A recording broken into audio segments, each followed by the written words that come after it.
수의사님 같은 분을 만나면 제일 궁금한 게 어떤 사료가 제일 좋은 사료냐, 어떻게 해주시냐 이런 거에 대해서 많이 물어보지 않나요?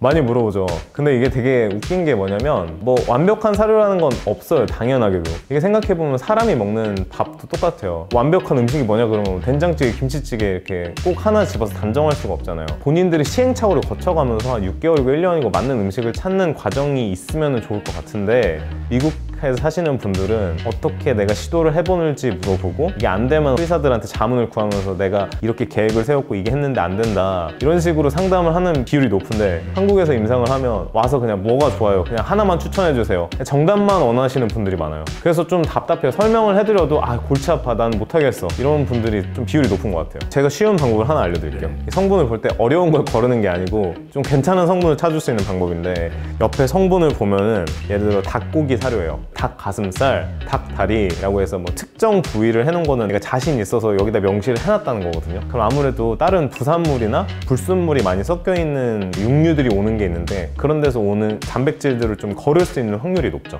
그리고 또 하나는 외국에서는 법이 많이 들어가 있는 순서대로 성분을 표시를 하게 돼 있어요. 그 다음에 하나 또 생각하셔야 되는 게, 사료회사에서 쓰는 전법이 있어요. 스플리팅이라고 하는데, 단백질이 성분 중에서 제일 가격이 비싸거든요. 그렇다 보니까 사료회사에서도 내가 단백질을 많이 넣었다는 사실을 어필을 하고 싶은데 실제로는 탄수화물이라는 성분을 많이 넣었어. 이거를 하나의 탄수화물을 넣는 게 아니고 각 개체로 넣어서 이거를 뒤에다 넣고 조금 넣은 단백질 원을 제일 앞에다 쓰는 전략을 많이 쓰긴 해요. 그래서 하나하나 볼 것도 아니고 총 성분을 보신 다음에 그건 한 번쯤 좀 고민을 해보시는 게 좋을 것 같아요.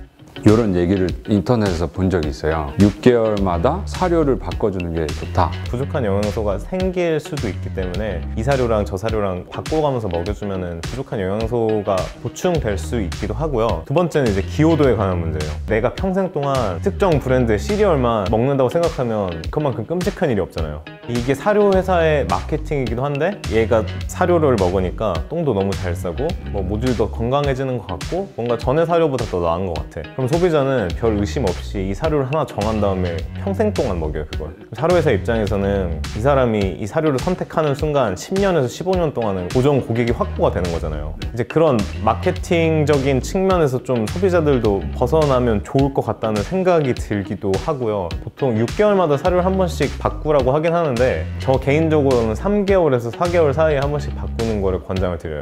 사료를 종류를 한 3개를 사서 하루는 요거 주고 다음 날에는 요거 주고. 얘네가 하나 음식을 먹다가 바로 다음 음식을 먹게 되면은 이게 위에서 잘 못 받아들이는 경우가 많기 때문에 하나 음식을 먹다가 바꾸는 경우가 좀 더 부작용이 덜할 것 같긴 해요. 근데 그런 사람들도 많이 봤어요. 이렇게 한 사료는 항상 쓰고 다른 사료 사서 섞어서 주는 부분이요. 저는 그런 것도 괜찮다고 생각을 해요. 다양함을 주고 얘네가 즐거움을 주기 위함이기 때문에 이렇게 먹이면서 큰 문제가 없다면은. 병원에 갔을 때요, 얘가 알레르기 있으면 이 사료 주세요 이렇게 되게 쉽게 말해서 아무 효과가 없었던 적도 되게 많고요. 그럼 그분은 이 사료에 대해서 뭘 보고 이 사료를 하는 건지, 아니면 이게 브랜드에서 요거를 추천해줬을 때 뭔가 수수료가 있는지, 이런 거에 대해서 뭔가 의심이 저는 느껴지더라고요. 수의사가 뭐 사료를 추천했는데 이게 실제로 낫지 않고 이 사람이 도저히 생각이 있어서 추천하는 건가라는 말을 해주셨는데, 이것도 두 가지 이유가 있다고 봐요. 첫 번째는 말씀하신 대로 수수료나 팔아서 나오는 수익이 이게 무시할 수가 없거든요. 속으로 내 개는 이거 먹이고 있는데 병원에 있는 제품을 추천해 주시는 수의사분들도 있고, 아니면은 아예 이 먹는 거에 관심이 없어서 그냥 자기도 모르게 이거를 권장하는 경우가 있긴 해요. 그 수의사가 가지고 있는 영양에 대한 지식 자체가 사료회사에서 준 팜플렛에 의존을 많이 하는 거예요. 일반인들이랑 사실 크게 다를 게 없는 거죠. 그냥 하나 정해놓고 이 상황을 벗어나기 위한 것도 있는 거죠. 그러면 보호자들도 답답한 상황에서 해결책이 보이고, 수의사들도 자신의 그 전문성을 내세울 수 있고, 이 두 가지의 안 좋은 상황이 만들어져서 그런 무조건적인 영혼 없는 추천이 이루어진다고 생각을 해요. 사료만 먹는 것보다 싱싱한 음식이랑 사료랑 이렇게 섞어주는 것만으로도 강아지 건강에 이렇게 차이가 많이 나나요? 이거는 좀 한 번에 답변하기 힘든 말 같긴 한데 저는 도움이 된다고 생각을 해요. 건사료가 나쁜 건 아니거든요. 결국 이것도 먹기 위해서 만들어진 음식이고, 영양소도 나름 자기네들 연구소를 통해서 많이 공부를 해서 균형 잡힌 음식을 주는 거고, 실제로 사료를 먹고 오래 사는 강아지들도 많아요. 근데 이게 문제가, 사료를 봉투 안에 넣어놓고 선반 위에서 1, 2년 동안 팔려면은 어쩔 수 없이 합성 보존제라든지 화학 물질들이 들어갈 수밖에 없어요. 얘네가 원래 자연적으로 섭취해야 되는 물질 자체가 자체가 손실이 많이 되는 경우가 많거든요. 꼭 생식은 아니어도 돼요. 근데 어쨌든 신선한 음식, 영양에 맞는 음식을 섞어주게 되면 훨씬 건강에도 도움이 많이 될 거라고는 생각을 해요. 북어 말린 거 그냥 아무것도 안 들어가 있는 거예요. 그냥 북어 사서 제가 말려서 줘요. 뭐 브로콜리 같은 거 살짝 데쳐서 주고요.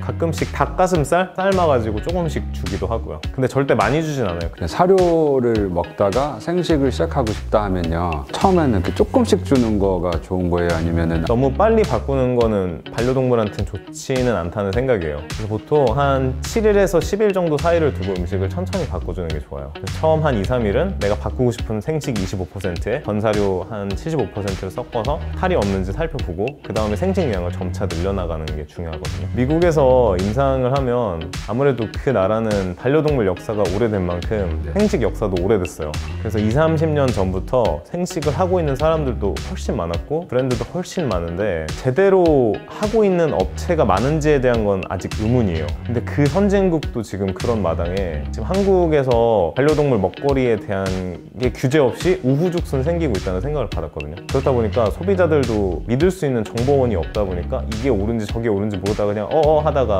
물건을 사게 되는 거죠. 영양이 부족한 경우는 단기적으로는 효과가 안 나타나요. 이게 더 무섭거든요.